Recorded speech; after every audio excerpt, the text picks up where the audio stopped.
Hello and welcome to RKs Eagle Eye analysis of the ongoing World Cup T20 matches being played in Australia. Well, who would have thought that South Africa's jinxed moments continue and that too at the wrong time of the tournament? Well, again, who would have thought Pakistan would make it to the top four? Every surprises, every shockers are happening in this World Cup. And what an interesting tournament we have had so far. And we at RK's Eagle Eye is all set to provide an insight into the semi-finals that is going to be played today and tomorrow. So New Zealand versus Pakistan is what we are going to see in the next couple of hours from now. And India and England. So who will win? And that's what I'm here to provide you as to who will win the semifinals. So let's look into the pitch conditions. Team batting first have won 5 out of 6 times being played at Sydney Cricket Ground, the venue of the match that is going to be played between New Zealand and Pakistan in some time from now.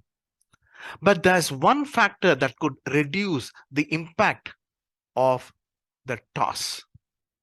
The pitch that will be used for the semi-final is the same one that hosted the Super 12, the first match that was between Australia and New Zealand.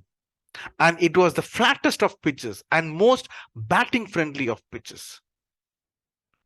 In Sydney so far, they have used 3 pitches, and this was one of the pitch where New Zealand played Australia. So Pakistan could expect an Adelaide or Brisbane or Perth other than playing in Sydney. So let's look into the team 11. So New Zealand will have an unchanged 11, and how Mitchell, Kane Williamson and Phillips handle Shatab will be the key to pose a daunting score. And Pakistan will have an unchanged 11 too. So let's look into the analysis of Pakistan. So let's talk for Pakistan right now. So Pakistan have come into the form at the right moment. And out of these games, sometimes I also relate the way they played in 1992, where Pakistanis were almost out of the World Cup, ODI World Cup in 1992, and they played against England. And that match went into a draw. And that was the first point that Pakistan could make at that point of time, and then went on to win the 1992 World Cup. And a lot of similarities are also in place right now of the 1992 event. Well, will it be a Babar's day out? A high-scoring innings is pending from him, actually. Mohammad Harris, where was he in the first 3 matches? And his sweet short innings in the last 2 matches were a big plus, and that has covered the middle order hiccups. And quicks are at their best, with Shatab and Nawaz have come into the form at the right moment. So let us talk what is against Pakistan right now. The major point we all know is unpredictability. For them, form is temporary, but class is permanent. Other than Afridi, Haris Rauf and Shatab, the other 3 bowlers have not shown the maturity yet, which is a huge negative at this semi-final. New Zealand, on the other hand, every tournament, they see themselves into the semi-finals and kind of vanish from there. And this is one of the most brilliant team, one of the most all-round team, and the bowling unit has come off very well, other than the match they played against England. Santner and Sodhi are in prime form, and this could be a cause for concern to the Pakistanis as they could be the game changer. Middle order could be the key as regards New Zealand is concerned. So what is going against New Zealand? Ferguson is the only go-to person. And if Pakistan handle him by leaking away 50 runs of his bowling, that could be a winning total. Conway and Allen have not carried the form that they started off against the Aussies. So who will win? Pakistan might end up on the losing side, unfortunately, because of the pitch conditions.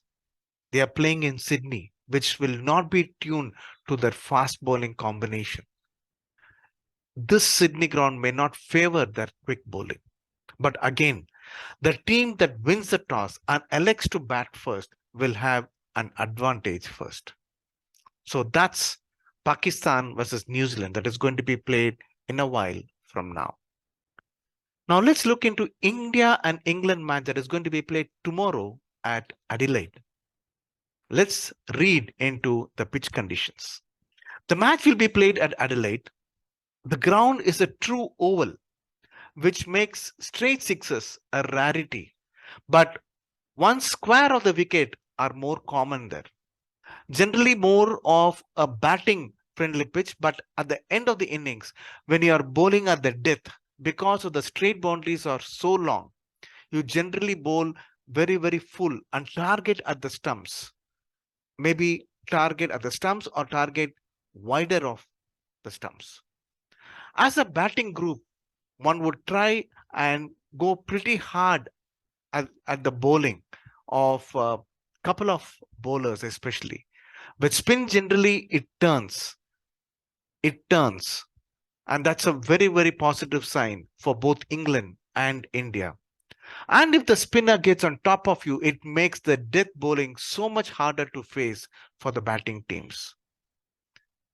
So generally, a high scoring game of cricket being played at Adelaide, it's always a good outfield.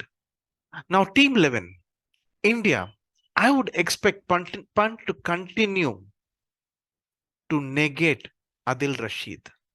We need a left-hander to negate Adil Rashid. Otherwise, he is a most economical and dangerous bowler.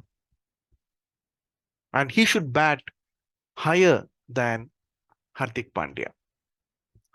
I would definitely expect Chahal to be in the playing 11 at the expense of Akshat Patel. Englishmen have never been comfortable against this spin duo of Chahal and Ashwin. England are playing 11. I believe David Malan has injured himself and Phil Salt will actually take his place at number 3, though he's an opener. Now, other than this, I don't see any changes to the England team. Now let's talk for England. What are the attributes that could make England into the finals? Butler and Hales are in red hot form. Period. Stokes, Wood, Sam Curran, and Adil Rashid have been having a great tournament so far as regards the bowling is concerned. Now let's talk something against England. What might go against England? If England repeats its match performance against Sri Lanka, it's a doomsday for them. Middle order minus Malan looks a depleted side, which we saw against Sri Lanka. All they did was slog and do the big hitting.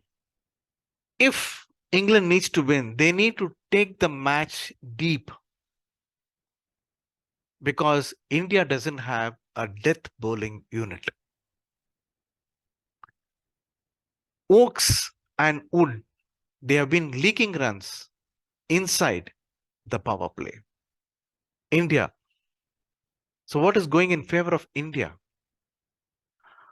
All the players but for Rohit are in red hot form. Surya Kumar Yadav and Kohli are in cloud nine. And if they bat first, and if India bats first, they are capable of taking the match away in the 10th, 15th over itself. The presence of Chahal is going to be a major plus against England. So what is against India? Well, India don't have the death bowling unit, as I've been saying from week 1 onwards. And if they need to win, they need to take 2-3 wickets within the power play and end the match with at least 1 or 2 overs to spare. Overall, I see Indians as favourites to win the semi-final clash against England with the red-hot form with both bat and ball. So I hope you enjoyed my analysis of the semi-final match, and let's watch our in-depth insight before the final that is going to be played. So we have seen who is going to play whom, but in reality, let's watch today and tomorrow. Until then, this is RK signing off. Bye.